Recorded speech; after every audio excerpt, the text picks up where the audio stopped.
인천국제공항 J터미널의 자동문이 소리 없이 열렸다.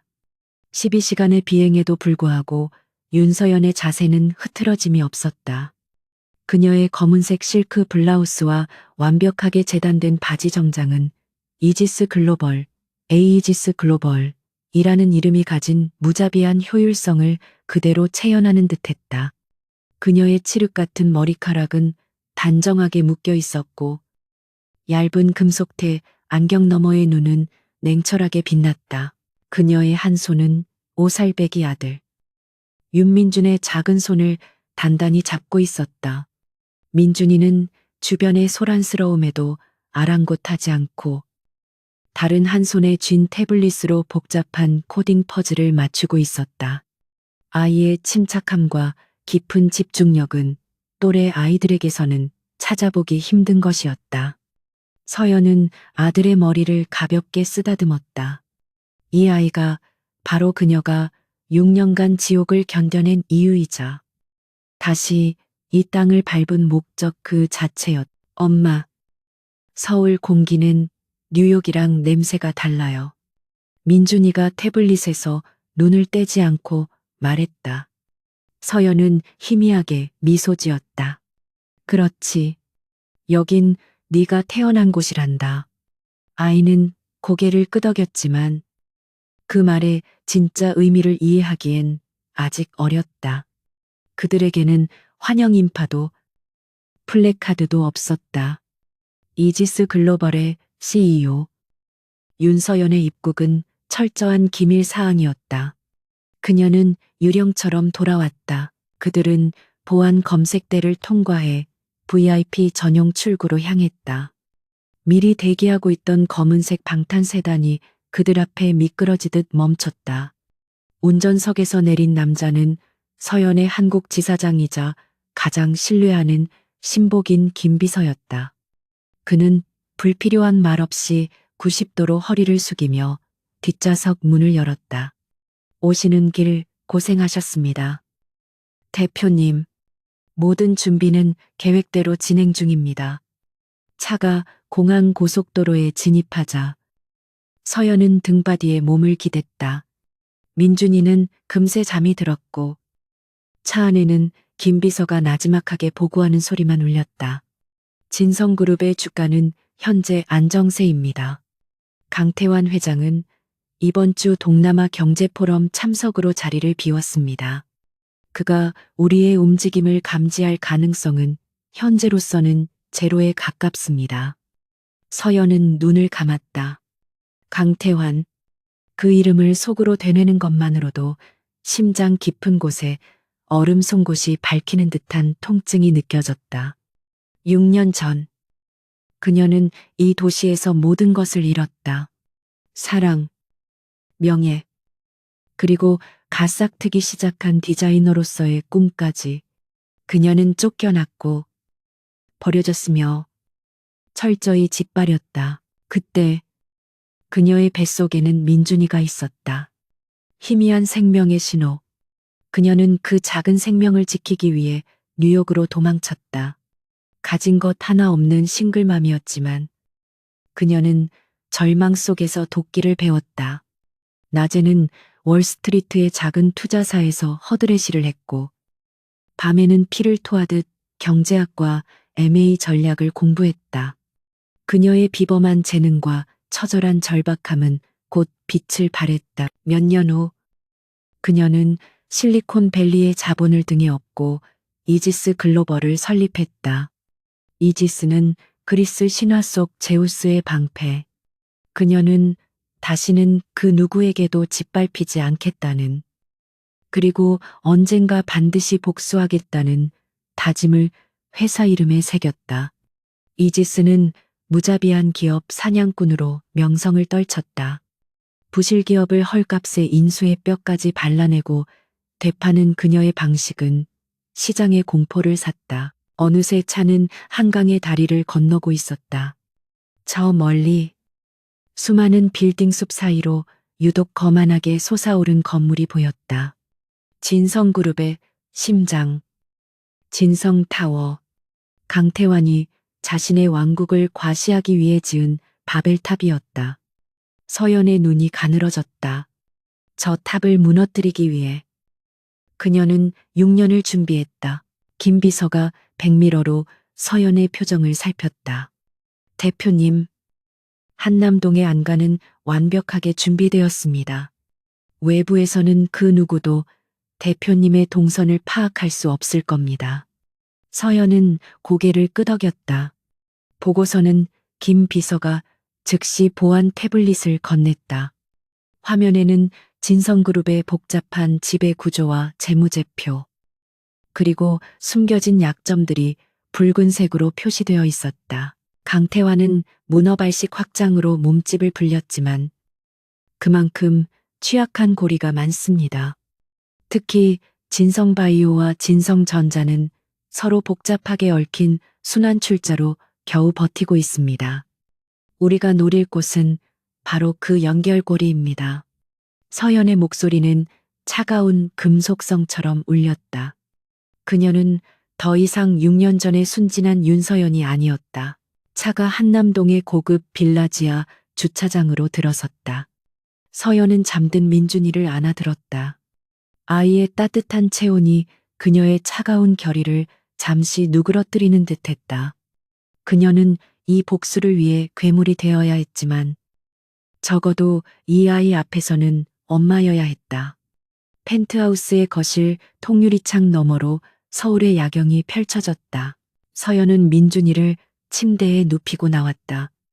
거실 중앙에는 거대한 화이트보드가 설치되어 있었고 그 위에는 진성그룹의 계열사 현황과 강태환 일가의 정보가 빽빽하게 적혀 있었다. 그것은 복잡한 전략지도이자 한 여자의 피 맺힌 복수심의 기록이었다. 강태환은 자신이 모든 것을 가졌다고 생각하겠지. 서연은 진성타워를 노려보며 낮게 읊조렸다. 가족, 명예, 그리고 그가 버린 내 아이까지도 잊은 채로 그녀는 와인잔 대신 차가운 물을 한 잔 따랐다. 그는 자신이 얼마나 큰 실수를 저질렀는지 곧 알게 될 거야. 내가 그에게서 모든 것을 하나씩 빼앗을 테니까. 6년 전, 바로 이 도시에서 그는 그녀에게 지옥을 선물했다. 이제 그녀가 돌아왔다. 그에게 똑같은 지옥을, 아니, 그보다 더 처절한 절망을 돌려주기 위해서 그녀는 태블릿을 열어 김 비서에게 첫 번째 명령을 하달했다. 이지스 코리아, 공식 성명서를 준비하세요. 진성 바이오에 대한 적대적 인수합병을 공식 선언합니다. 첫 번째 폭풍은 요란하게 시작해야지. 그녀의 입가에 6년 만에 처음으로 잔인한 미소가 어렸다. 버림받았던 여자가 돌아왔다. 그녀는 더 이상 도망치거나 울지 않았다. 그녀는 이제 포식자였다. 그리고 그녀의 사냥감이 서울의 가장 높은 곳에서 아무것도 모른 채 잠들어 있었다. 서울 신라호텔 다이너스티 홀은 대한민국의 현재와 미래를 움직이는 권력자들로 가득 찼다. 아시아 경제 리더스 포럼 1년 중 가장 중요한 이 행사의 기조 연설자는 단연 진성그룹의 회장 강태환이었다. 그는 무대 중앙에서 스포트라이트를 받으며 40대 초반이라고는 믿기지 않는 카리스마로 청중을 압도했다. 그의 목소리는 자신감으로 넘쳤고 진성그룹의 글로벌 확장 전략을 발표하는 그의 제스처에는 거침이 없었다. 맨 앞줄 VIP석. 이지스 글로벌 CEO 윤서연이라는 팻말 뒤에 그녀가 앉아 있었다. 6년 만에 처음으로 마주하는 그의 실물이었다. 그는 변하지 않았다. 아니, 변했다. 6년 전에 야망 넘치던 후계자는 이제 모든 것을 손에 넣은 제왕의 오만함을 두르고 있었다. 그녀는 저 목소리가 자신을 나락으로 밀어 넣었던 그 목소리라는 것을 잊을 수가 없었다. 강태환은 연설 내내 청중을 훑어보았다. 그의 시선이 맨 앞줄의 낯선 여성에게 잠시 머물렀다. 이지스 글로벌의 윤 대표. 어젯밤 긴급 보고를 통해 처음 알게 된 이름이었다. 진성 바이오에 대한 적대적 MA 선언.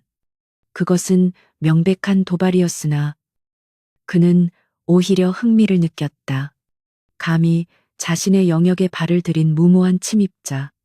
그는 이 게임을 즐길 준비가 되어 있었다. 하지만 그는 그녀의 얼굴을 알아보지 못했다. 6년 전의 윤서연은 길고 부드러운 머리카락에 따뜻한 미소를 가진 여자였다.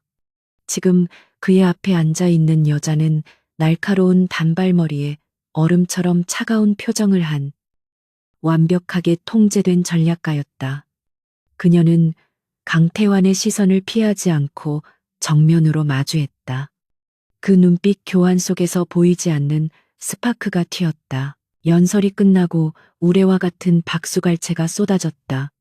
강태환은 여유롭게 미소 지으며 무대에서 내려왔고 사람들에게 둘러싸였다. 서연은 잠시 눈을 감았다. 심장이 격렬하게 뛰는 것을 억눌러야 했다. 지금은 감정을 드러낼 때가 아니었다. 그녀는 복수를 위해 돌아왔고 감정은 그녀의 가장 큰 적이 될 수 있었다. 저녁에 열린 비공개 만찬회. 분위기는 한결 부드러웠지만 그 안에는 더 치열한 비즈니스와 정치적 계산이 오갔다. 서연은 샴페인 잔을 든 채 창가에서 서울의 야경을 내려다보고 있었다. 그녀의 드레스는 그녀의 전략처럼 불필요한 장식 없이 날카롭고 우아했다. 그녀는 의도적으로 강태환의 시야에 머물렀다. 윤 대표님. 마침내 그가 다가왔다. 그의 뒤에는 비서진이 멀찍이 떨어져 있었다. 연설 잘 들었습니다. 강 회장님, 인상적이더군요. 서연이 천천히 몸을 돌리며 말했다. 그녀의 목소리는 낮고 침착했으며 완벽한 표준어를 구사했다. 강태환은 그녀의 눈을 정면으로 바라보았다. 아름다웠지만 그 아름다움은 따뜻함이 아닌 냉철함에서 비롯된 것이었다. 이지스 글로벌의 명성은 익히 들었습니다. 하지만 이렇게 공격적으로 한국 시장에 진출할 줄은 몰랐군요. 강태환이 탐색하듯 말했다. 그는 그녀에게서 어떤 약점이나 동요를 찾아내려 했다. 진성 바이오라니. 시작부터 아주 큰 그림을 그리시는 것 같습니다. 그의 말투에는 상대를 얕잡아 보는 특유의 여유가 묻어났다. 서연은 희미하게 미소 지었다. 큰 그림이라기보다는 가치 투자에 가깝습니다. 저희 이지스는 잠재력은 있으나 제대로 평가받지 못하는 자산을 발굴하는데 특화되어 있거든요. 혹은 주인이 제 가치를 모르는 경우에도 관심이 많습니다. 그녀의 말은 진성 바이오를 뜻하는 듯 했지만 그 속뜻은 오직 그녀와 그만이 알 수 있는 과거를 향해 있었다. 강태환은 흥미롭다는 듯 눈썹을 살짝 치켜 세웠다.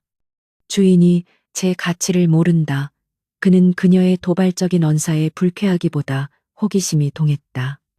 윤 대표님 같은 분이 직접 전장에 나선 것을 보니 진성 바이오에 저희가 모르는 무언가가 더 있는 모양입니다. 그는 그녀를 비즈니스 파트너가 아닌 흥미로운 상대로 보기 시작했다. 저희는 낭비되는 것을 싫어합니다.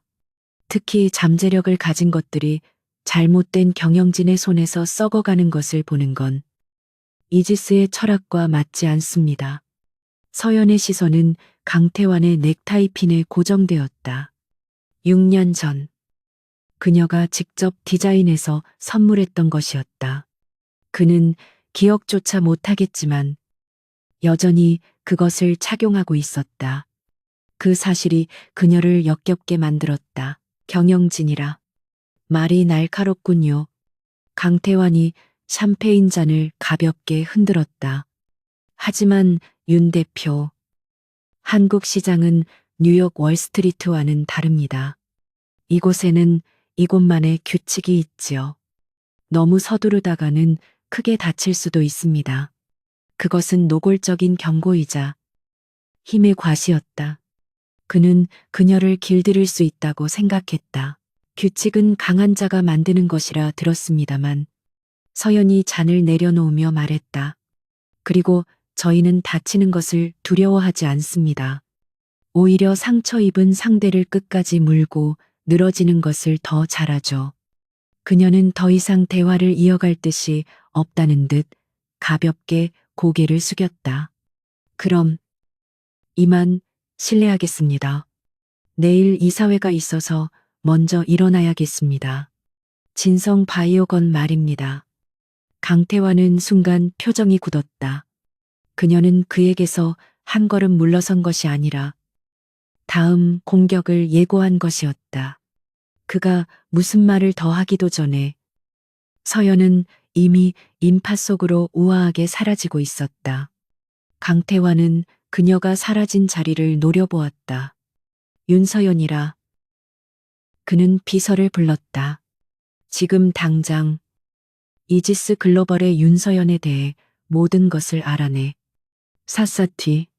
그는 아직 몰랐다. 자신이 방금 마주한 여자가 누구인지, 자신이 6년 전 얼마나 잔인하게 버렸던 여자인지. 그는 그녀의 눈빛에서 느껴진 알 수 없는 적개심의 정체를 궁금해했지만 설마 그것이 자신을 향한 복수심일 것이라고는 상상조차 하지 못했다. 그는 자신의 오만함 속에서 가장 치명적인 적을 눈앞에 두고도 알아보지 못했다. 서연은 호텔을 빠져나와 대기하던 차에 올랐다. 문이 닫히자마자 그녀는 참아왔던 숨을 거칠게 내쉬었다. 손바닥이 땀으로 축축했다. 그를 다시 만나는 것은 생각보다 더 끔찍한 일이었다. 하지만 그녀는 해냈다. 그녀는 그의 눈을 똑바로 바라보았고 그는 그녀를 알아보지 못했다. 완벽한 승리였다. 대표님, 괜찮으십니까? 김 비서가 걱정스러운 듯 물었다. 서연은 눈을 감았다. 떴다. 괜찮아. 계획대로 되고 있어. 강태환은 나를 그저 돈 냄새를 맡은 또 다른 기업 사냥꾼으로 볼 뿐이야. 그녀는 창밖을 보았다. 그가 나를 알아보는 순간은 그가 모든 것을 잃은 순간이 될 거야. 그녀의 목소리는 다시 얼음처럼 차가워졌다. 첫 번째, 조우는 끝났다.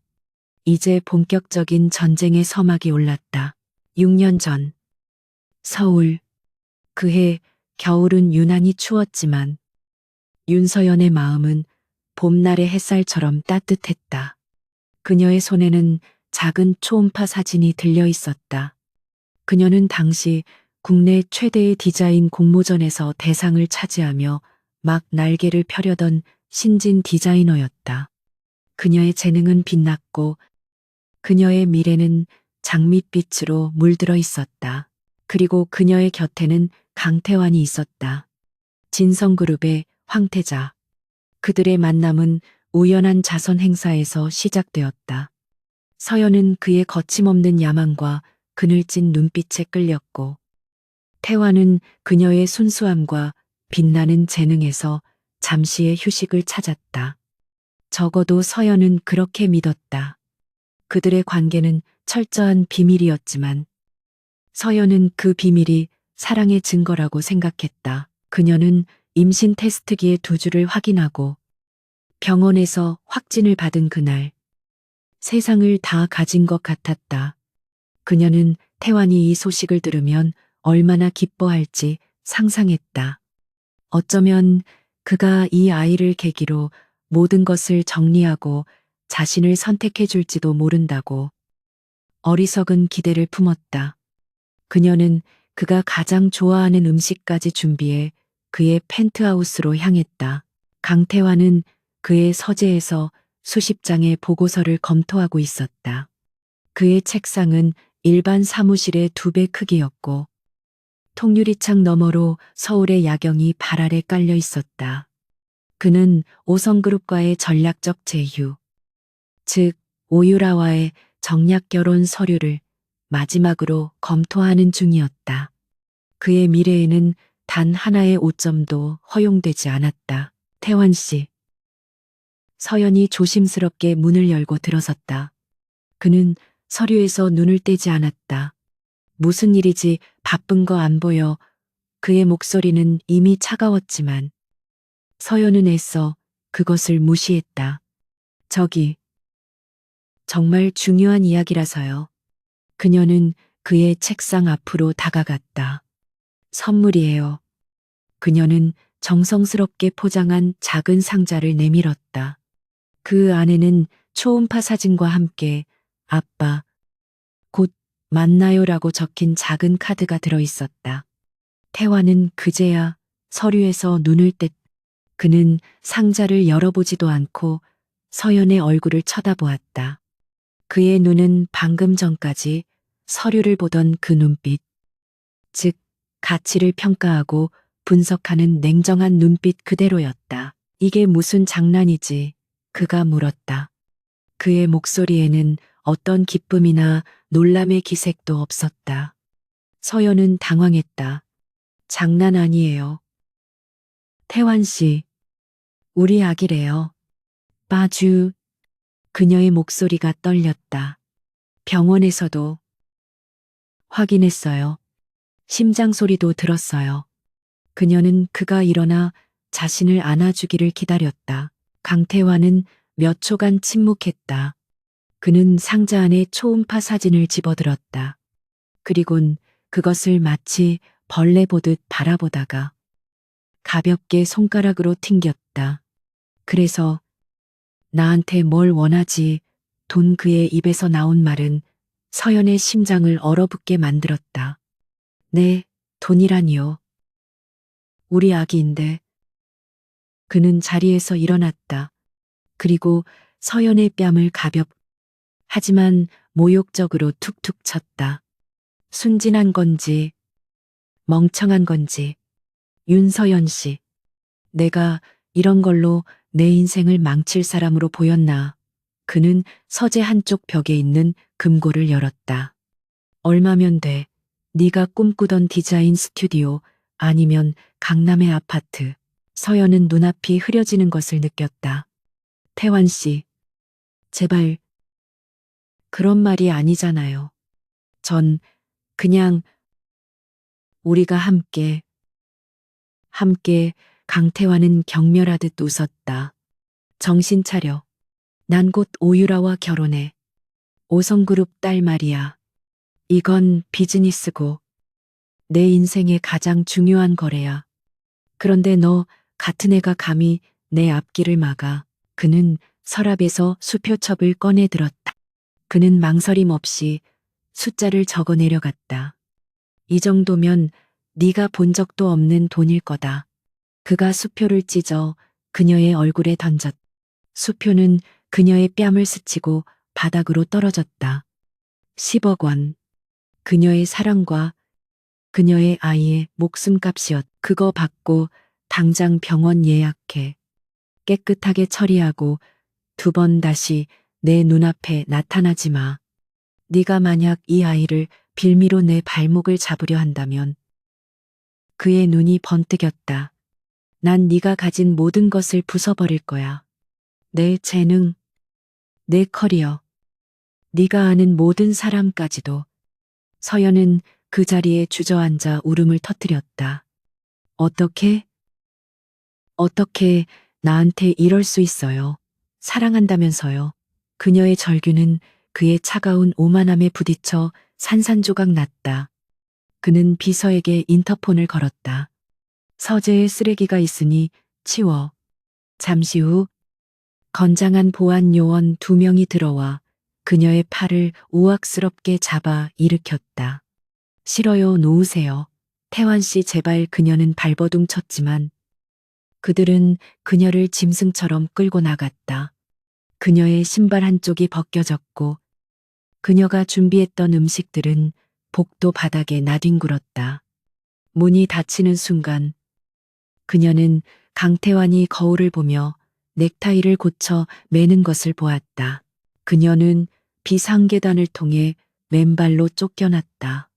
10억 원짜리 수표는 그녀의 손에 구겨진 채 쥐어 있었다. 그녀는 자신이 어디로 가는지도 모른 채 밤거리를 헤맸다. 영하의 날씨에 맨발이 아스팔트에 긁혀 피가 났지만 그녀는 고통을 느끼지 못했다. 그녀의 영혼은 이미 산산조각이 나 있었다. 얼마나 걸었을까? 그녀는 차가운 강바람에 정신이 들었다. 마포대교 한가운데였다. 수많은 차들이 그녀를 비웃듯 지나갔고 다리 아래의 검은 한강물은 그녀를 유혹하듯 일렁였다. 모든 것이 끝났다.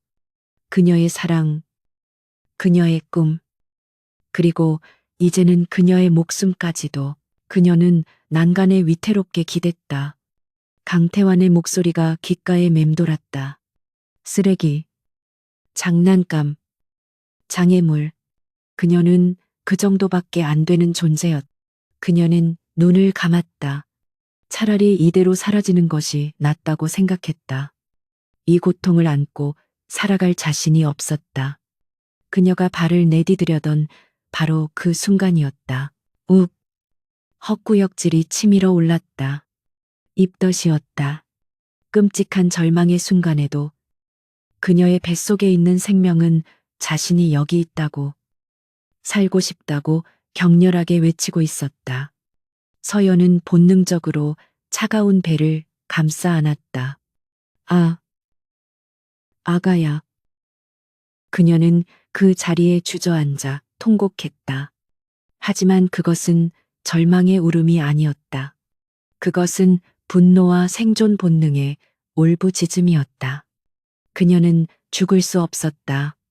이 아이를 위해서, 그리고 자신을 이렇게 만든 그 남자에게 복수하기 위해서. 그녀는 이 아이를 지켜야만 했다. 강태환이 자신을 장애물이라고 불렀던가. 좋다. 기꺼이 가장 거대하고 가장 치명적인 장애물이 되어주리라. 그가 자신을 쓰레기 취급하며 던져준 그 돈. 서연은 구겨진 수표를 펴보았다. 이것은 모욕의 대가가 아니라 전쟁의 자금이 될 것이다. 그녀는 그날 밤 한강에 디자이너 윤서연을 묻었다. 그녀의 눈물은 얼어붙었고 그녀의 심장은 강철로 변했다. 그녀는 그 길로 공항으로 향했다. 그녀는 그 수표를 현금화해 가장 빠른 뉴욕행 편도 티켓을 샀다. 그녀는 다시는 이 땅에 울면서 돌아오지 않으리라 다짐했다. 현재 한남동 펜트하우스. 서연은 6년 전의 그날 밤을 떠올리며 차가운 물을 들이켰다. 그날의 상처는 흉터가 된 것이 아니라 그녀의 일부가 되었다. 그녀는 창밖의 진성타워를 바라보았다. 강태환은 그날 밤 자신이 무엇을 버렸는지, 그리고 무엇을 만들었는지 전혀 모르고 있었다. 그는 순진한 디자이너를 버렸지만 무자비한 기업 사냥꾼을 창조했다. 그는 자신의 아이를 지우려 했지만 결국 그 아이를 지키려는 가장 강력한 적을 만들어냈다. 서연은 태블릿을 열어 마지막으로 진성바이오의 주주 명단을 확인했다. 그녀의 방패 에이지스는 이미 완성되었다. 이제는 공격할 시간이었다. 월요일 오전 8시 50분. 이지스 글로벌 한국 지사의 임시 사무실은 전쟁 전야의 고요함에 휩싸여 있었다. 한남동 펜트하우스와는 별개로 여의도 금융지구 중심부에 위치한 이 비밀스러운 공간은 최첨단 보안 시스템으로 무장하고 있었다. 윤서연은 거대한 스크린 앞에 서 있었다. 스크린은 수십 개로 분할되어 KOSDAQ의 실시간 시세와 뉴스피드, 그리고 진성그룹의 내부망을 감시하는 물론 합법적인 경로를 통한 것은 아니었다. 정보창으로 가득했다. 김 비서가 마지막 확인 보고를 올렸다. 대표님, 모든 준비가 완료되었습니다. 스위스 계좌를 통한 자금 투입은 5분 전 최종 승인되었습니다. 언론사 보도자료 엠바고는 정확히 9시 정각에 해제됩니다. 서연은 고개를 끄덕였다. 그녀의 표정에는 어떤 감정도 드러나지 않았지만 그녀의 손끝은 6년간 갈고 닦은 칼날처럼 차갑고 예리했다. 오전 9시 정각. 한국거래소 개장 벨이 울렸다. 그와 동시에 이지스 글로벌의 이름으로 된 폭탄 선언이 시장을 강타했다. 이지스 글로벌, 진성 바이오 주식 공개 매수 선언, 적대적 M&A 공식화. 이 한 줄의 헤드라인은 여의도 증권가를 마비시켰다. 진성 바이오는 진성그룹의 핵심 캐시카우이자 강태환이 가장 아끼는 황금알을 낳는 거위였다. 시장은 즉각 반응했다. 개장 1분 만에 진성 바이오의 주가는 하한가로 직행했다. 매수 창구에는 이지스 글로벌의 막대한 매수 주문만 쌓였고 공포에 질린 개인 투자자들의 매도 물량이 쏟아져 나왔다. 연쇄 반응은 즉각적이었다. 진성바이오와 복잡하게 얽혀있던 진성전자, 진성물산 등 그룹 전체의 주가가 동반 폭락하기 시작했다. 단 10분 만에 진성그룹의 시가총액수 조원이 증발했. 같은 시각 싱가포르에서 막 귀국한 강태환은 진성타워 집무실에서 승리의 여운을 즐기고 있었다. 아시아 경제 포럼은 성공적이었고 그는 자신의 영향력을 다시 한번 확인했다. 그가 어젯밤 만났던 도발적인 여성 CEO 윤서연에 대한 것은 이미 잊어가고 있었다. 그저 하룻밤의 흥미로운 해프닝 정도로 치부했다. 그때였다. 집무실 문이 거의 부서질 듯 열리며 재무 담당 사장이 땀으로 범벅이 된 얼굴로 뛰어들어왔다. 회장님, 큰일 났습니다. 주가가. 진성바이오가 강태환의 미간이 찌푸려졌다. 그는 자신의 집무실에 감히 허락도 없이 뛰어들어온 임원의 무례함에 불쾌감을 느꼈다. 무슨 소란이야? 천천히 말해. 이지스 글로벌입니다. 그들이 진성바이오에 대한 적대적 인수를 선언했습니다. 그 말을 듣는 순간 강태환의 뇌리에 어젯밤 만찬회장에서의 대화가 스쳐 지나갔다. 잘못된 경영진의 손에서 썩어가는 것을 보는 건 그녀의 차가운 목소리가 환청처럼 들렸다. 그는 즉시 스크린을 켰다. 시퍼렇게 물든 주가 차트가 그의 눈을 찔렀다. 이따위 것이 강태환의 첫 반응은 분노였다. 감히 자신의 제국에, 자신의 심장에 칼을 꽂으려 하다니. 겨우 굴러온 돌멩이 같은 펀드 주제에 당장 긴급 이사회를 소집해 모든 언론사에 연락해. 이건 시장 질서를 교란하는 불법적인 시도라고 당장 금융감독원에 제소해.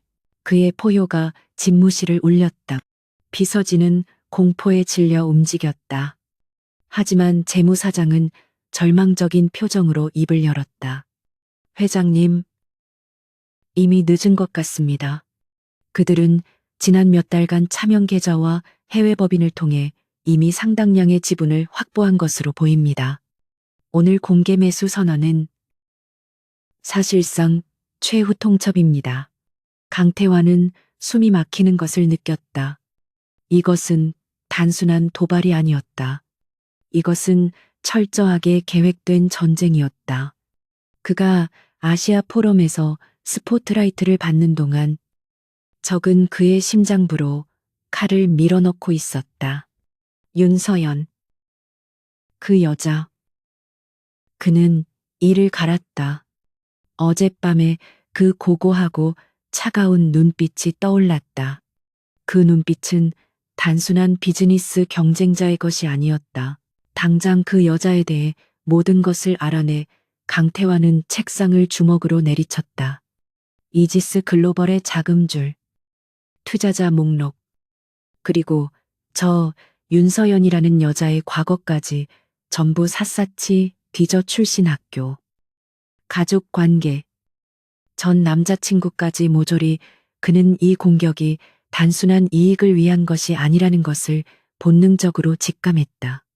그 속에는 이익 이상의 지독한 무언가가 숨어 있었다. 긴급 소집된 진성그룹의 대책회의는 절망 그 자체였다. 이지스 글로벌의 전략은 교과서적이면서도 잔인했다.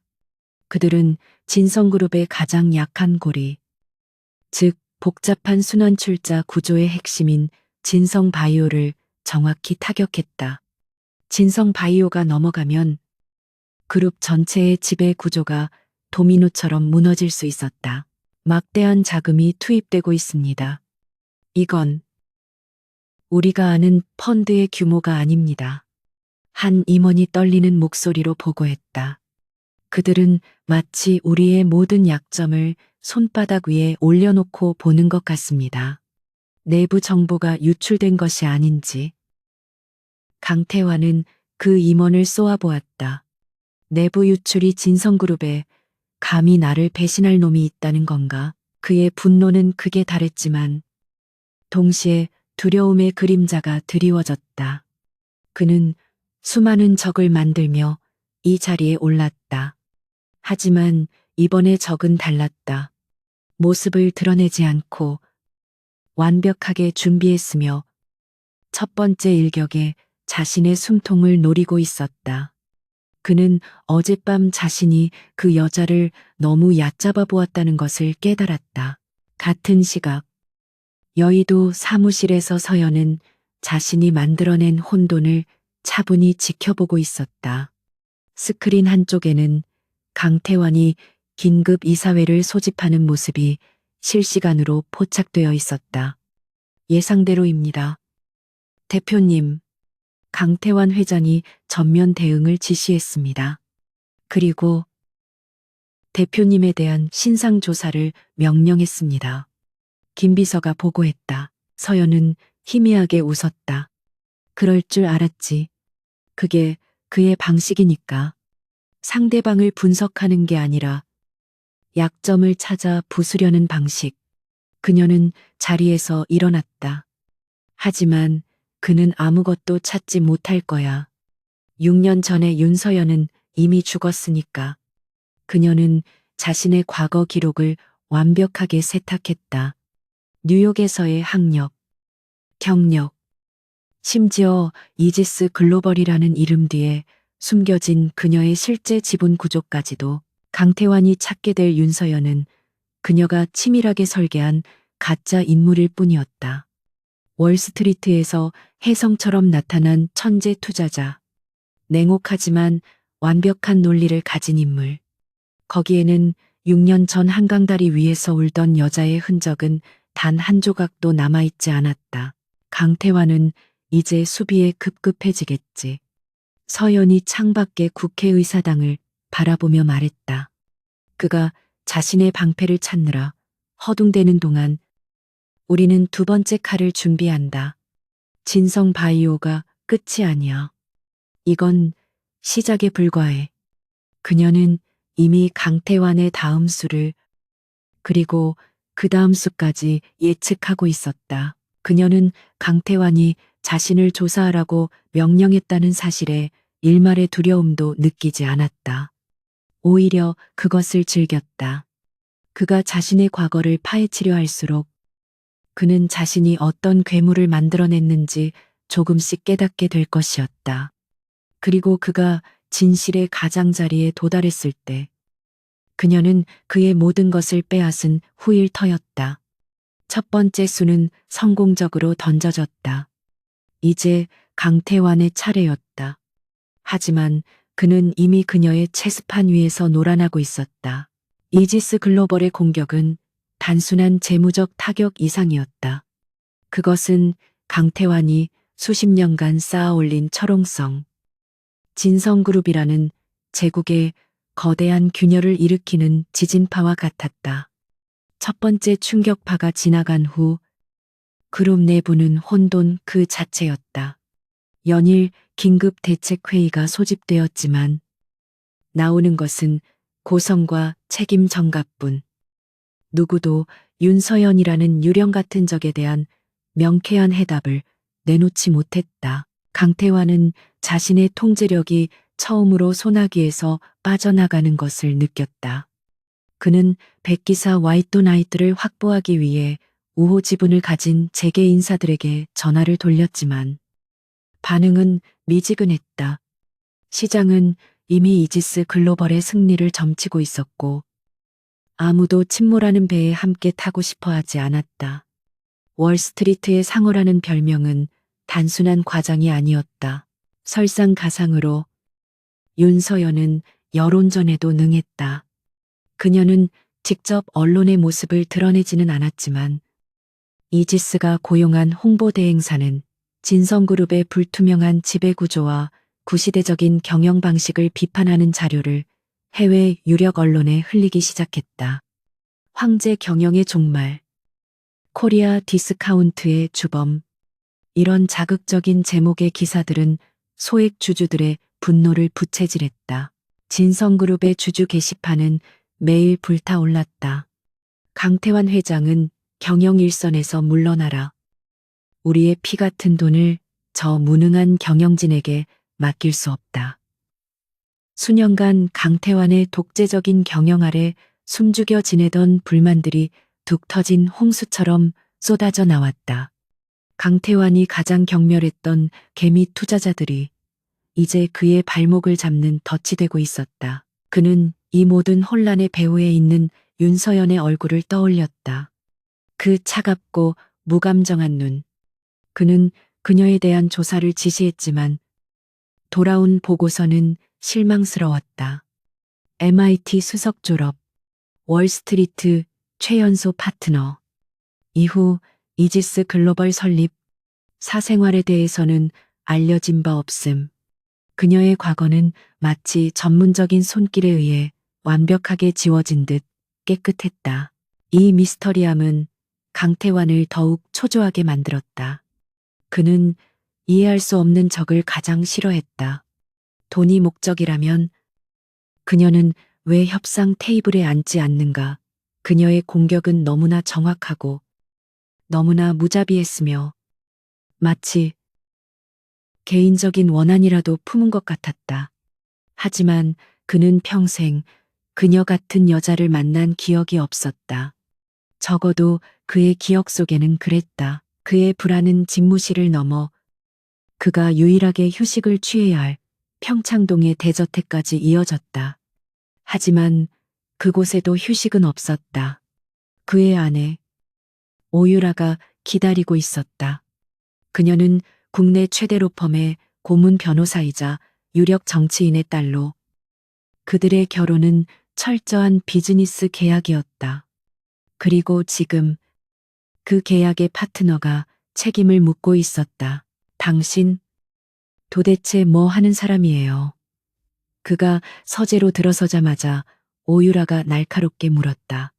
그녀는 실크 가운 차림으로 와인을 마시고 있었다. 그녀의 얼굴에는 경멸감이 가득했다. 오늘 오후 티타임에서 무슨 망신이었는지 알아요. 사모님들마다 내 앞에서 진성그룹 걱정하는 척 하는데 뒤에서는 다 비웃고 있었다고요. 강태환은 넥타이를 거칠게 풀어던졌다. 지금 회사 일이 얼마나. 회사 일, 그깟 회사 일 때문에 내 체면이 뭐가 돼요. 아버지 귀에도 들어갔어요. 당신이 어디서 굴러먹던지도 모르는 여자 하나 제대로 처리 못해서 그룹 전체를 흔들리게 만들었다고. 오유라의 목소리가 히스테릭하게 높아졌다. 그녀에게 중요한 것은 진성의 경영권이 아니라 자신이 누리는 부와 명예였다. 그 여자 이름이 윤서연이라고 했죠. 고작 그 여자 하나 때문에 당신 능력. 겨우 이 정도였어요. 아버지가 이번 일 제대로 수습 못하면 우리 쪽 지원도 끊길 줄 알라고 전하래요. 이것은 단순한 부부싸움이 아니었다. 그의 가장 강력한 방패막이었던 처가에서조차 그를 압박하기 시작한 것이다. 강태환은 주먹을 불끈 쥐었다. 입 다물어. 당신이 아는 건 고작 그놈의 티타임이랑 명품백뿐이잖아. 그는 그녀를 밀치고 지나갔다. 오유라는 비명을 질렀다. 강태환 당신 지금 누구한테 손대. 그들의 결혼 생활은 언제나 차가운 유리 같았지만 이제 그 유리가 산산조각 나기 시작했다. 그는 자신의 침실 문을 잠갔다. 사방이 적이었다. 회사에서는 무능한 임원들이, 밖에서는 탐욕스러운 투자자들이, 그리고 집에서는 야심뿐인 아내가 그의 숨통을 조여왔다. 그는 이 모든 상황을 만든 단 한 사람, 윤서연에게 지독한 증오를 느꼈다. 그리고 그 증오와 함께 정체를 알 수 없는 불안감이 그의 심장을 갉아먹었다. 그는 비서에게서 받은 윤서연의 프로필 사진을 다시 쳐다봤다. 경제포럼 만찬회에서 찍힌 사진이었다. 차갑게 빛나는 눈, 굳게 담은 입술. 그는 이 얼굴이 낯설다고 스스로에게 되뇌었지만 그의 무의식 깊은 곳에서는 무언가 불편한 기시감이 꿈틀대고 있었다. 왜 그녀의 눈빛은 자신을 향한 그토록 명백한 저기로 가득 차 있었는가? 당신, 도대체 누구야? 그는 사진을 구겨 쓰레기통에 던져버렸다. 하지만 그녀의 이미지는 그의 머릿속에서 사라지지 않았다. 그는 단순한 비즈니스 싸움에서 지고 있는 것이 아니었다. 그는 이미 윤서연이라는 여자가 정교하게 설계한 심리적 함정에 빠져들고 있었다. 그는 밤늦게까지 잠들지 못했다. 그는 자신의 정보팀 수장을 호출했다. 지금까지의 보고서는 다 쓰레기야. 내가 원하는 건 그 여자의 공식 이력이 아니야. 그 여자가 아침에 뭘 먹고 누굴 만나는지, 심지어 10년 전에 무슨 일이 있었는지까지 다 알아내. 합법, 불법 가리지 마. 당장 그는 자신을 몰아붙이는 이 상황을 타개할 유일한 방법은 상대의 약점을 잡는 것이라고 생각했다. 그것이 그가 지금껏 승리해 온 방식이었다. 하지만 그는 몰랐다. 그가 파헤치려 하는 과거는 그가 감당할 수 없는 판도라의 상자라는 것을. 그는 이제 제국의 균열을 막는 것이 아니라 스스로 무덤을 파고 있었다. 이지스 글로벌의 공세는 한치의 물러섬도 없이 계속되었다. 강태환은 자신이 만든 제국의 성벽이 하루가 다르게 무너져 내리는 것을 속수무책으로 지켜봐야 했다. 백기사는커녕 그와 연을 맺었던 정계와 재계의 인사들은 전화를 피하기 시작했다. 그들은 강태환이라는 침몰하는 배와 운명을 함께할 생각이 없었다. 오유라와의 관계는 최악으로 치달았고 집은 더 이상 안식처가 아닌 또 다른 전쟁터가 되었다. 그는 이대로 질 수 없었다. 수십 년간 정점의 포식자로 군림해온 그가 정체불명의 여자 하나에게 이렇게까지 몰린다는 것은 상상할 수도 없는 치욕이었다. 정보팀은 윤서연의 과거를 캐내는데 실패했다. 그녀의 이력은 너무나 완벽해서 오히려 비현실적이었다. 강태환은 전략을 수정해야만 했다.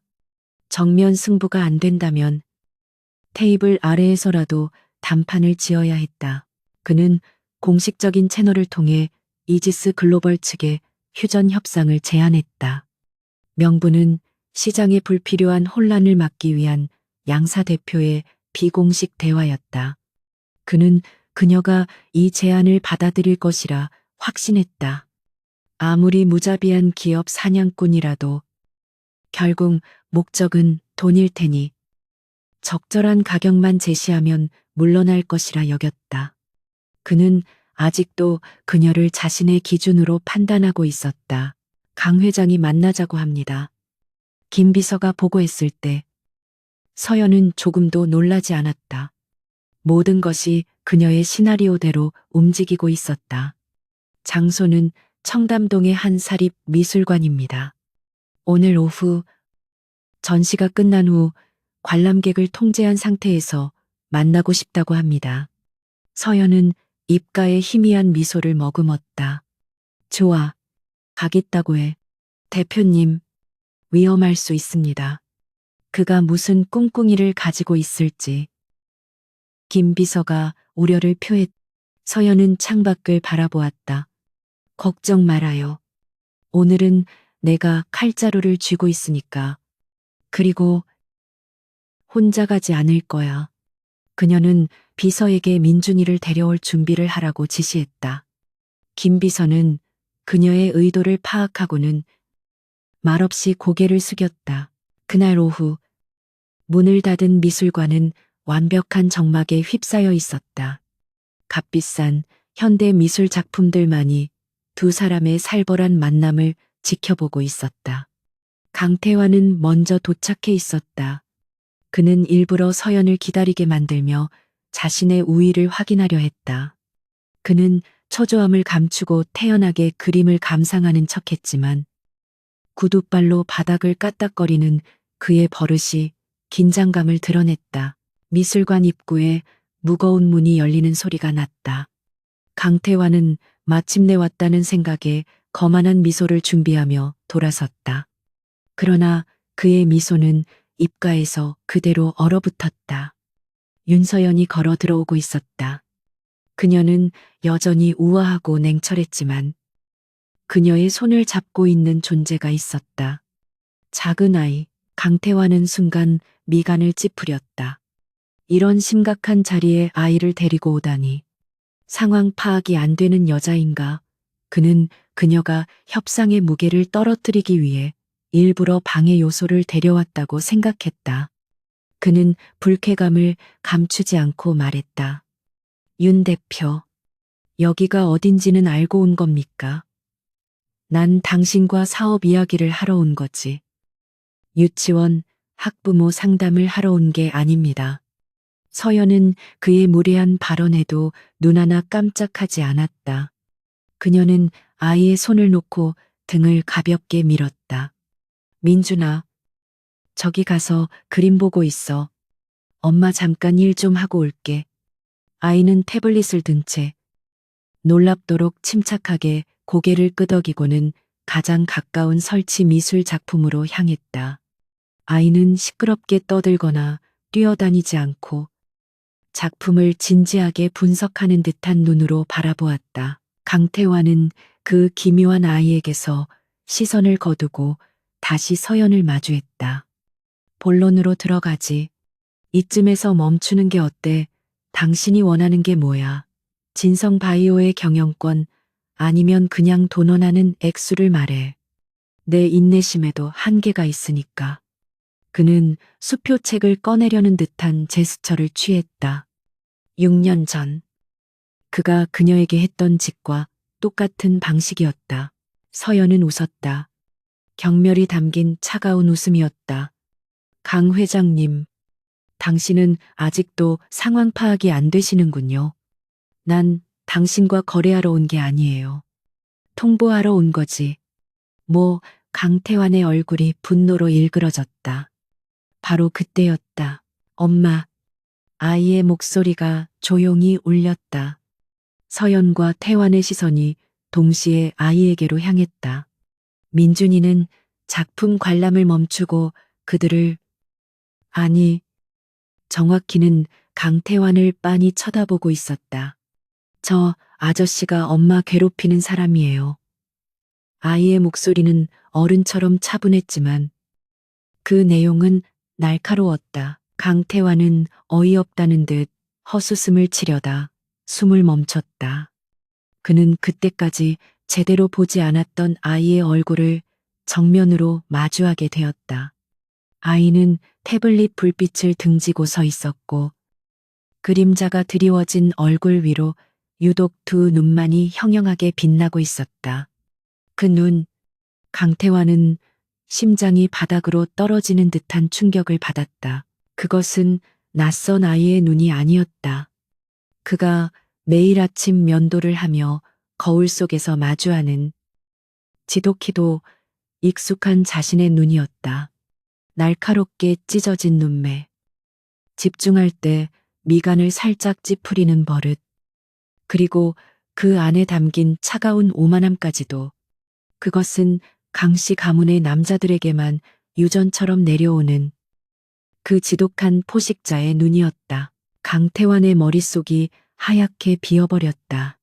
피가 역류하는 소리가 귓가를 울렸다. 그는 이성이 마비되는 것을 느끼며 자신도 모르게 한 걸음 뒤로 물러섰다.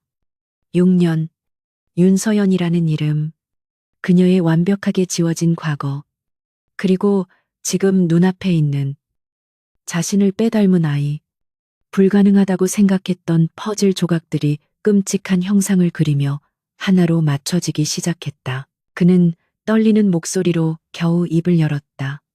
그의 목소리는 갈라져 나왔다. 저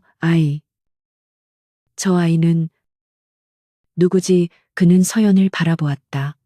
그녀의 얼굴을, 그가 6년 동안 까맣게 잊고 있었던, 혹은 잊으려 했었던 그 얼굴을 필사적으로 떠올리려 했었다. 서연은 그의 무너지는 표정을 천천히 감상했다. 그녀는 그가 이 진실의 편린을 발견하는 순간을 수천 번도 더 상상해왔다. 그녀는 아이에게 다가가 어깨를 감쌌다. 그리고 강태환을 향해 지옥의 문을 열어젖히는 악마처럼 차갑게 미소 지었다. 소개하죠. 강 회장님, 제 아들 윤민준입니다. 나이가 몇 살이지? 그는 거의 속삭이듯 물었다. 그의 온몸이 차가운 땀으로 젖어들고 있었다. 서연은 잠시 침묵했다. 그 짧은 순간이 강태환에게는 영원처럼 느껴졌다. 그녀는 가장 잔인한 방식으로 답했다. 왜 그렇게 궁금하시죠? 혹시 아는 아이라도 되는 것처럼. 그녀는 더 이상 그에게 답을 줄 필요가 없었다. 그녀는 이미 그의 심장에 의심이라는 치명적인 독을 주입했다. 강태환은 더 이상 그 자리에 서 있을 수 없었다. 그는 급한 일이 생각났다는 말도 안 되는 변명을 중얼거리며 비틀거리듯 미술관을 빠져나갔다. 그가 애써 준비했던 휴전 협상은 시작도 해보지 못했다. 그는 자신의 제국이 무너지는 것보다 더 끔찍한 공포에 휩싸여 도망쳤다. 서연은 그가 겁에 질려 사라지는 뒷모습을 냉정하게 바라보았다. 엄마, 저 아저씨 도망갔어. 민준이가 아무렇지 않게 말했다. 서연은 아들의 머리를 쓰다듬었다. 그래, 이제 시작이란다. 아들아, 그녀는 강태환이 지금부터 어떤 지옥을 겪게 될지 정확히 알고 있었다. 의심은 확신이 될 것이고, 그 확신은 그를 산채로 갉아먹을 것이다. 강태환은 미술관에서 도망치듯 빠져나와 차에 몸을 던졌다. 그는 가쁜 숨을 몰아쉬며 운전기사에게 소리쳤다. 출발의 당장 타워로. 그의 완벽하게 정돈된 머리카락은 땀에 젖어 있었고 1억 원짜리 맞춤 정장은 구겨져 있었다. 그의 머릿속은 오직 그 아이의 눈, 자신을 정면으로 꿰뚫어 보던 그 차가운 눈동자로 가득 차 있었다. 불가능했다. 있을 수 없는 일이었다. 그는 자신의 집무실에 도착하자마자 모든 일정을 취소했다. 그는 6년 전 윤서연을 처리했던 그림자 같은 인물, 한 실장을 호출했다. 그는 그룹의 공식적인 정보팀이 아니었다. 강태환 개인의 더러운 뒤실을 처리하는 존재하지 않는 부서의 장이었다. 한 실장은 30분 만에 그의 앞에 섰다. 무슨 일이십니까? 회장님, 강태환은 술병을 따서 그대로 들이켰다. 이지스 글로벌의 윤서연. 그 여자의 진짜 과거를 알아내. 공식 이력 따위 말고 6년 전에 그 여자가 뭘 했는지, 어디에 있었는지 샅샅이 뒤져. 특히 아이가 있는지, 있다면 언제 태어났는지, 그의 목소리는 절박함과 분노로 떨렸다. 그는 애써 윤서연이라는 이름을 입에 담지 않으려 했. 한 실장의 눈이 미세하게 흔들렸다. 그는 6년 전 한강다리 근처에서 사라진 젊은 디자이너를 기억했다. 하지만 감히 그것을 입에 담을 수는 없었다. 알겠습니다. 모든 수단을 동원하겠습니다. 한 실장이 사라지자 강태환은 다시 혼자가 되었다. 그는 방안을 미친 사람처럼 서성거렸다. 아니야. 그럴 리가 없어. 그 여자는 죽었거나 아니면 어딘가에서 비참하게 살고 있겠지. 그가 그렇게 스스로를 부정하고 있을 때 윤서연은 두 번째 공격을 개시했다. 강태환이 자신의 과거라는 유령에 사로잡혀 시간을 낭비하는 동안 이지스는 진성그룹의 숨통을 끊을 다음 수를 두었다. 그것은 진성바이오에 대한 추가 공격이 아니었다. 그것은 진성그룹의 심장, 즉 진성전자와 진성바이오 사이에 불법적인 내부 거래 및 순환 출자, 고리를 폭로하는 것이었다. 이지스 글로벌은 그들이 확보한 막대한 양의 데이터를 바탕으로 강태환이 어떻게 수천억 원의 회사 자금을 이용해 자신의 지배력을 강화했는지에 대한 상세한 보고서를 작성했다. 그리고 이 보고서는 한국의 금융감독원과 검찰, 그리고 뉴욕의 월스트리트 저널에 동시에 발송되었다. 이것은 단순한 MA가 아닌 총수 일가의 범죄를 고발하는 기소장이었다. 시장은 즉각적으로 반응했다. 이번에는 하한가 정도가 아니었다. 거래 자체가 정지되었다. 진성그룹의 모든 계열사 주가가 수직으로 낙하했다. 투자자들은 패닉에 빠졌고 채권단은 즉각적인 대출금 회수를 통보하기 시작했다. 강태환이 평생을 바쳐 쌓아 올린 모래성이 파도 한 방에 무너져 내리고 있었다. 회장님, 자금 유동성에 문제가 생겼습니다. 이대로 가면 내일 당장 어음도 막지 못합니다.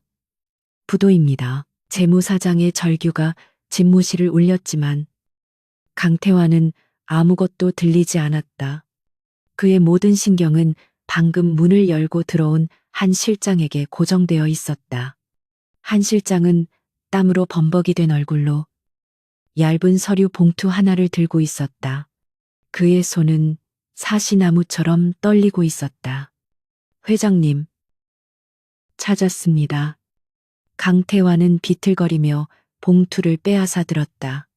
그의 손이 너무 심하게 떨려 내용물을 제대로 꺼낼 수조차 없었다. 사진 몇 장과 서류 몇 장이 바닥으로 떨어졌다.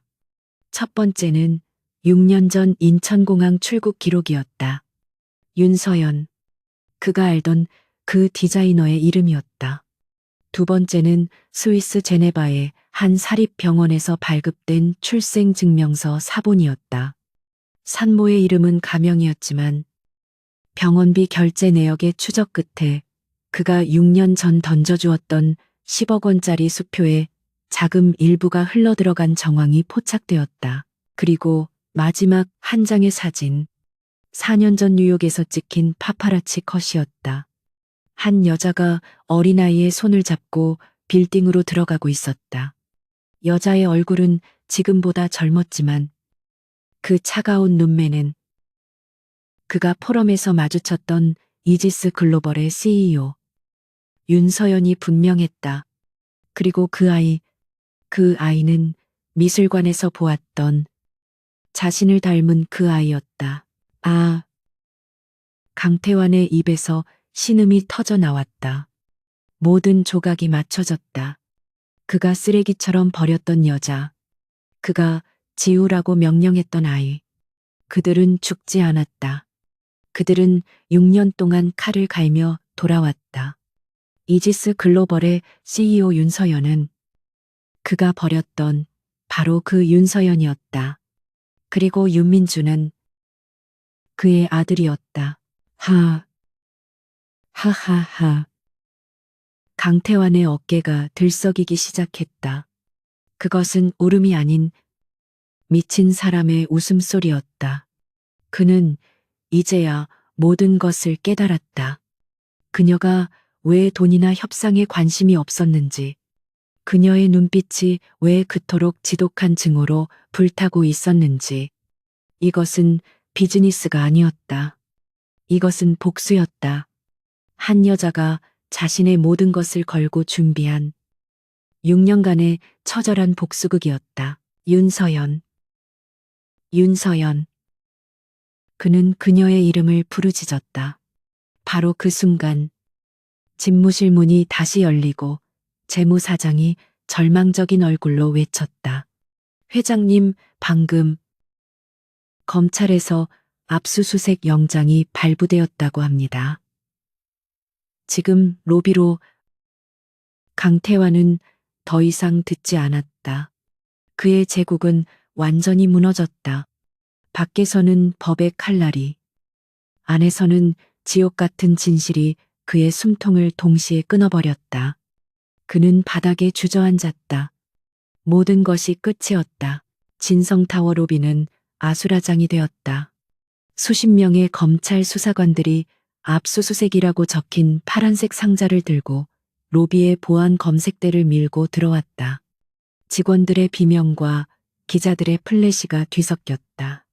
1층에 있던 강태환의 거대한 초상화가 수사관들의 거친 몸짓에 밀려 바닥으로 떨어지며 유리가 박살났다. 그것은 제국의 몰락을 알리는 상징적인 서곡이었다. 강태환은 자신의 집무실, 이제는 범죄 현장이 되어버린 그곳에 주저앉아 있었다. 그는 한 실장이 가져온 서류와 사진들을 멍하니 내려다보고 있었다. 6년 전에 윤서연, 그리고 자신의 아들, 모든 것이 무너져 내린 지금. 회사의 운명 따위는 더 이상 그의 머릿속에 들어오지 않았다. 그는 오직 자신이 버렸던 과거에 의해 완벽하게 사로잡혀 있었다. 수사관들이 굳게 닫힌 회장실 문을 강제로 열고 들이닥쳤다. 강태환 씨 특정 경제범죄, 가중처벌 등에 관한 법률 위반, 횡령 및 배임, 주가 조작 혐의로 체포합니다. 그들은 그에게 미란다 원칙을 고지하며 다가왔다. 강태환은 저항하지 않았다. 아니, 저항할 기력조차 남아있지 않았다. 그는 넋이 나간 사람처럼 수사관들의 손에 이끌려 일어섰다. 그의 손목에 차가운 수갑이 채워지던 바로 그 순간, 윤서연은 마지막 카드를 꺼내 들었다. 그것은 강태환을 법적으로 매장시킬 뿐만 아니라 그의 사회적 생명까지 완전히 끊어버릴 치명타였다. 그녀는 이 순간을 위해 6년을 기다려왔다.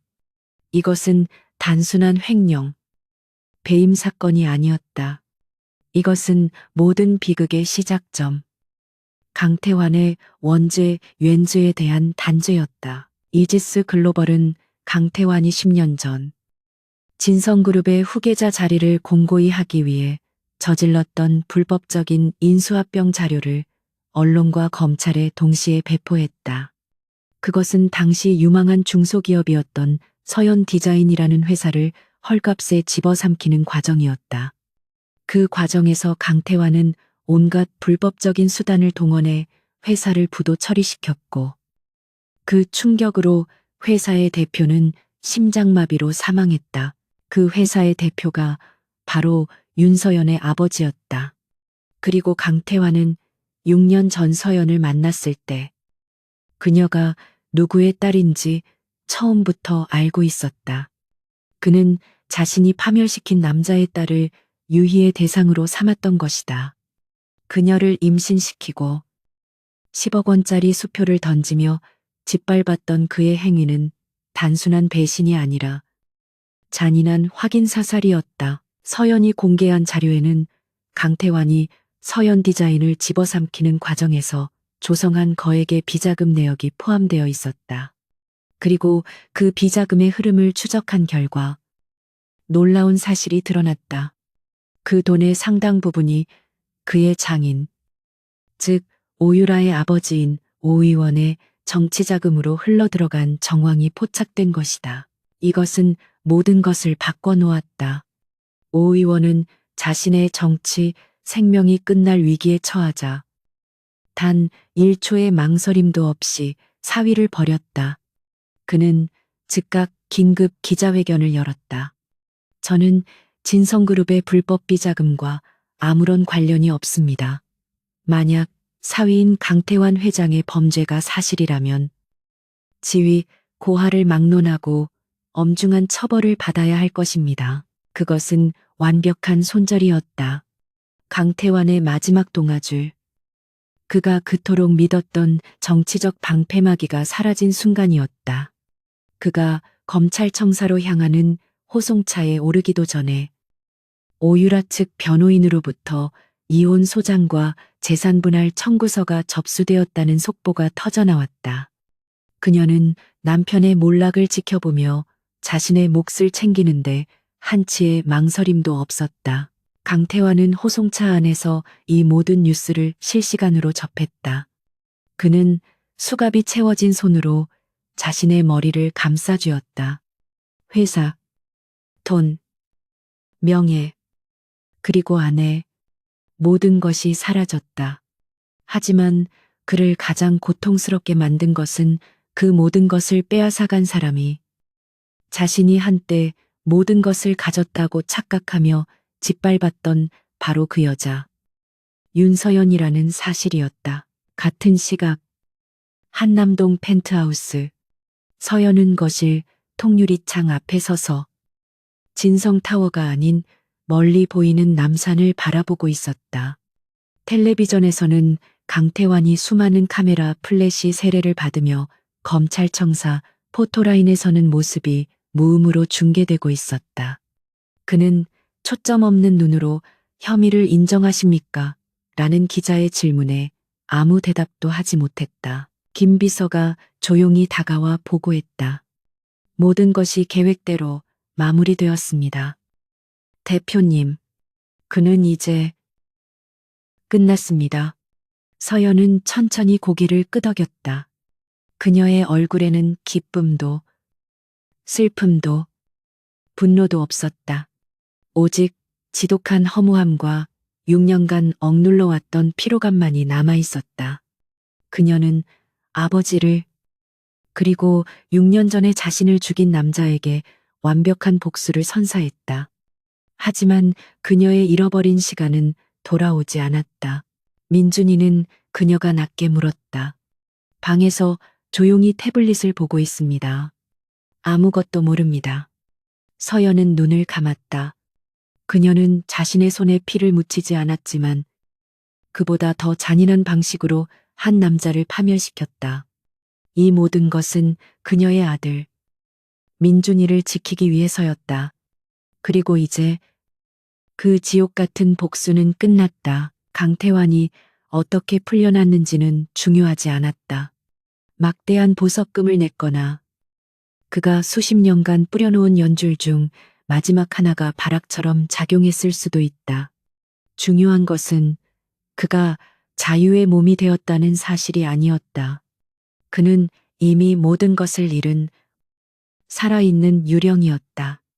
진성그룹은 법정 관리에 들어갔고 그의 지분은 휴지 조각이 되었으며 그의 집과 모든 자산은 압류되었다.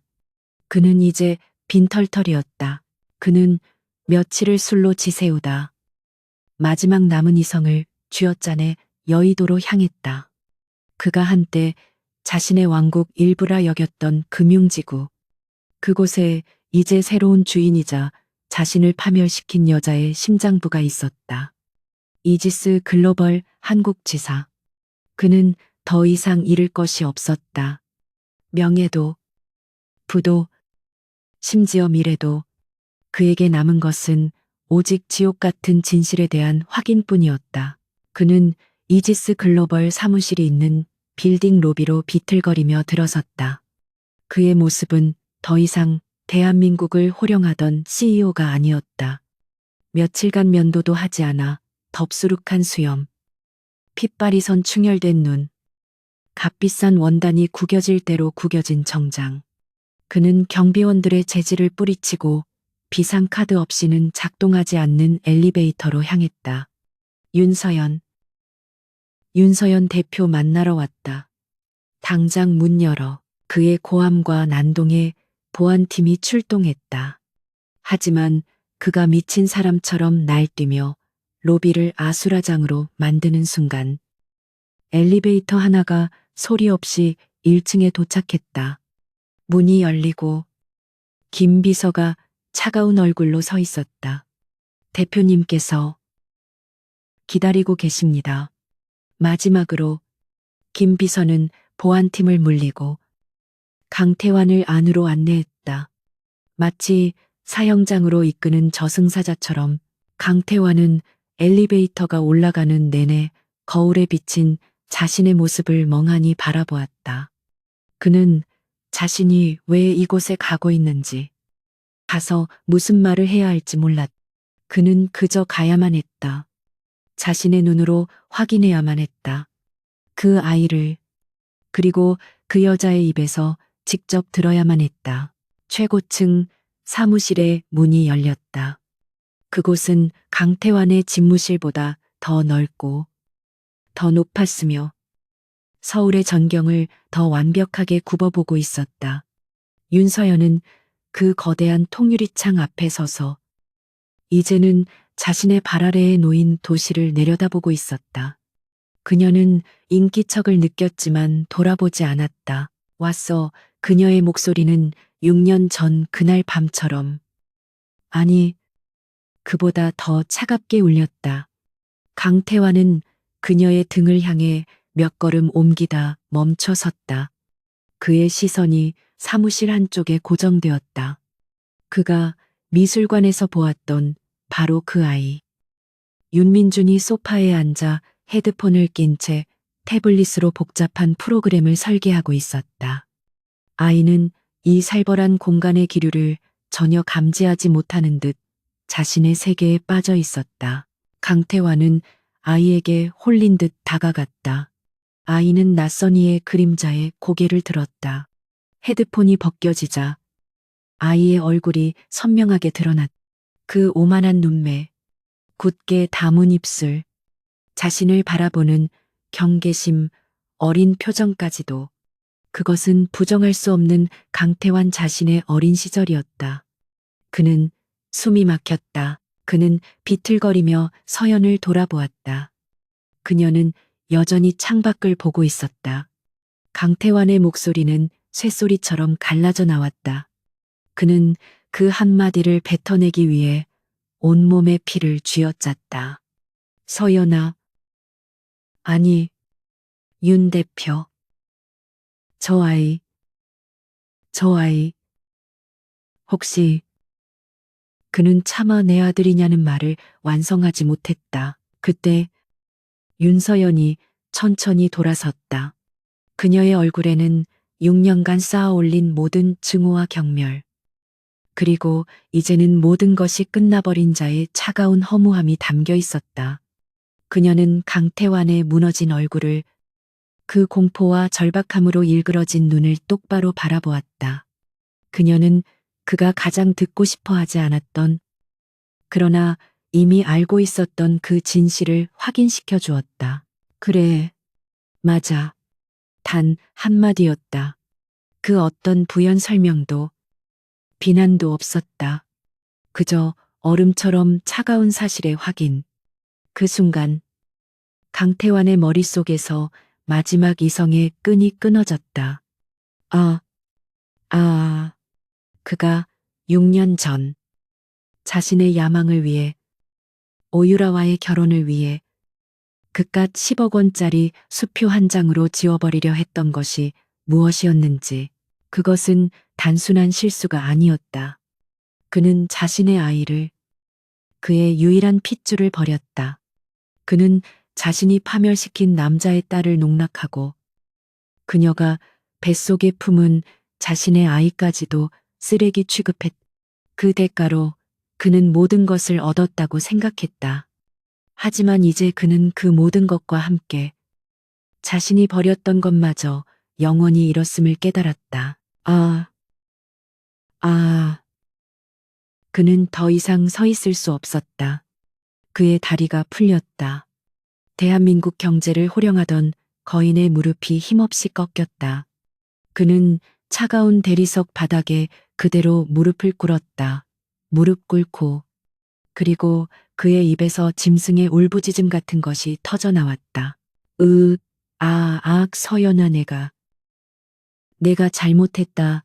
제발. 그는 어린아이처럼 바닥을 기며 그녀의 발치로 다가오려 했다. 수십 년간 단 한 번도 흘려본 적 없던 뜨거운 눈물이 그의 얼굴을 뒤덮었다. 그는 오열했다. 오열하다. 자신의 탐욕에 대한 후회, 잃어버린 아들에 대한 절망, 그리고 자신을 파멸시킨 이 여자에 대한 뒤늦은 공포가 뒤섞인 처절한 통곡이었다. 민준이가 그 소리에 놀라 헤드폰을 완전히 벗었다. 아이는 울부짖는 남자를 이해할 수 없다는 듯 경계심 어린 눈으로 바라보았다. 그 시선은 강태환에게 가장 잔인한 형벌이었다. 자신의 아들 앞에서 가장 비참한 모습으로 무너져 내린 아버지. 서연은 그 모습을 무표정하게 내려다보았다. 그녀의 복수는 바로 이 순간 이 남자의 피눈물로 완성되었다. 강태환의 울부짖음은 완벽하게 방음 처리된 CEO 집무실을 가득 메웠다. 그러나 그 소음은 1초도 이어지지 못했다. 윤서연이 턱짓으로 신호하자 문가에 대기하고 있던 김비서와 보안 요원들이 즉각 안으로 들어섰다. 그들은 바닥에 무릎 꿇린 채 이성을 잃고 오열하는 남자를 기계적이고 신속하게 제압했다. 강태환은 더 이상 진성그룹의 회장이 아니었다. 그는 그저 무단 침입한 정신이 무너진 한 명의 민간인이었다. 서연아, 안 돼. 제발. 한 번만. 민준아 아빠가 그의 마지막 발악은 보안 요원의 손에 입이 막히며 공허한 소음으로 변했다. 그는 짐짝처럼 끌려나갔다. 그가 나간 자리에 남은 것은 그가 흘린 비참한 눈물 자국뿐이었다. 서연은 그 자국을 차갑게 내려다보았다. 6년 전 마포대교 위에서 그녀가 흘렸던 눈물에 비하면 이것은 아무것도 아니었다. 민준이가 헤드폰을 완전히 벗고 엄마에게 다가왔다. 아이의 눈에는 공포가 아닌 순수한 호기심과 약간의 혼란이 담겨 있었다. 엄마, 저 아저씨, 왜 울었어요? 많이 아픈 사람이에요. 서연은 한쪽 무릎을 꿇어 아들과 눈높이를 맞췄다. 그녀는 아들의 뺨을 부드럽게 감쌌다. 응, 아주 많이 아픈 사람이란다.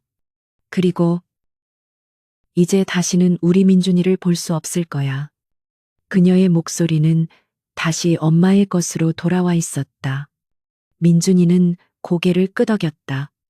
아이는 엄마가 자신을 지켜줄 것이라는 절대적인 신뢰를 가지고 있었다. 알겠어요. 그럼 이제 나랑 블록 쌓기 해줄 거예요. 서연은 6년 만에 처음으로 가슴 깊은 곳에서 우러나오는 진짜 미소를 지었다. 그럼 당연하지. 그녀는 아들의 손을 잡고 그 지옥 같던 복수의 현장을 떠났다. 몇 주가 흘렀다. 강태환의 몰락은 대한민국 역사상 가장 극적인 재벌 총수의 추락으로 기록되었다. 그는 1심 재판에서 횡령, 배임, 주가 조작, 불법 정치, 자금 공여, 그리고 10년 전 서연 디자인에 대한 불법적 인수합병 교사 혐의까지 더해져 이례적인 중형을 선고받았다. 항소는 기각되었다. 그의 처가였던 오 의원 일가 역시 정치 자금 수수 혐의로 몰락했다. 시장의 관심은 무너진 진성그룹의 잔해를 누가 차지할 것인가에 쏠렸다. 모두가 월스트리트의 상어인 이지스 글로벌이 가장 수익성 좋은 알짜배기 자산들 진성바이오와 진성전자를 분해하여 해외에 매각할 것이라 예상했다. 그것이 기업 사냥꾼의 방식이었으니까. 하지만 윤서연의 선택은 또다시 시장의 예상을 뒤집었다.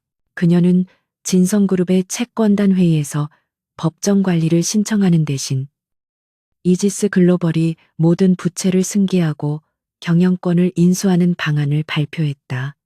그녀는 그룹을 해체하지 않았다. 대신 그녀는 강태환이 문어발처럼 확장했던 부실 계열사들과 그의 비자금 창구 역할을 했던 유령 회사들을 모조리 청산했다. 그리고 강태환 일가의 지분은 전액 무상 소각되었다. 그녀는 진성바이오와 진성전자를 합병하여 새로운 법인을 출범시켰다. 새 이름은 미래 홀딩스였다. 그녀는 강태환의 사람들을 모두 해고했지만 기술력과 실력을 갖춘 평직원들은 모두 고용을 승계했다. 그리고 전문 경영인 체제를 도입하여 대한민국에서 가장 투명한 지배 구조를 가진 기업으로 탈바꿈시켰다. 그녀는 아버지의 회사였던 서현 디자인을 미래홀딩스 산하의 디자인 혁신센터로 부활시켰다. 6년 전 강태환이 경멸하며 짓밟았던 디자이너 윤서연의 꿈이 6년 후 CEO 윤서연의 손에서 완벽하게 다시 피어난 것이다. 그녀는 파괴자가 아니었다.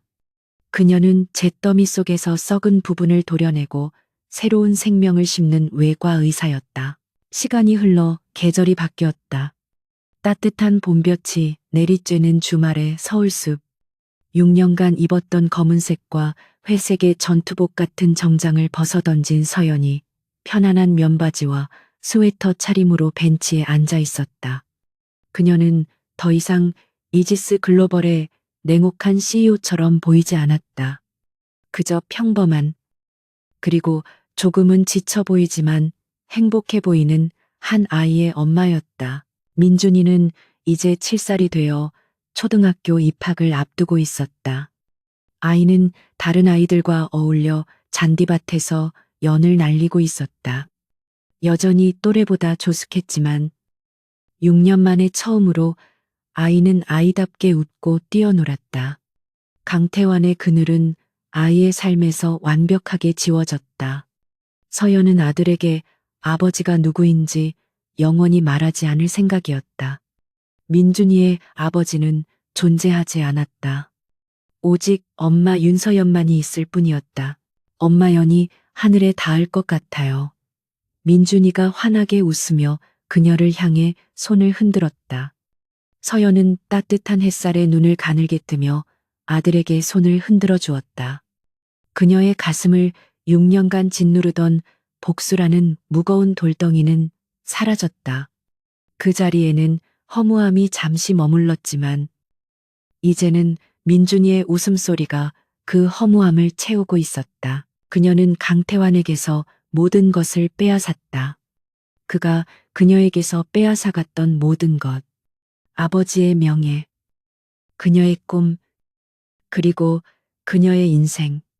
하지만 그녀는 그 과정에서 자신도 괴물이 되어가고 있음을 알았다. 이제 그 모든 것이 끝났다. 그녀는 복수를 완성했지만 복수에 잡아먹히지는 않았다. 그녀는 아들을 지켜냈다. 서연은 벤치에서 일어나 아들에게로 걸어갔다. 그녀는 더 이상 과거의 유령과 싸우지 않았다. 그녀의 눈은 오직 미래. 자신의 손을 잡기 위해 달려오는 저 작은 아이만을 향하고 있었다.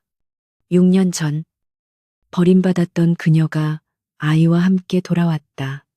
그리고 그녀는 무릎 꿇고 오열하는 그 남자를 뒤로하고 자신의 아들과 함께 새로운 새벽을 향해 걸어나갔다. 잿더미 속에서 피어난 진정한 그들의 삶이었다.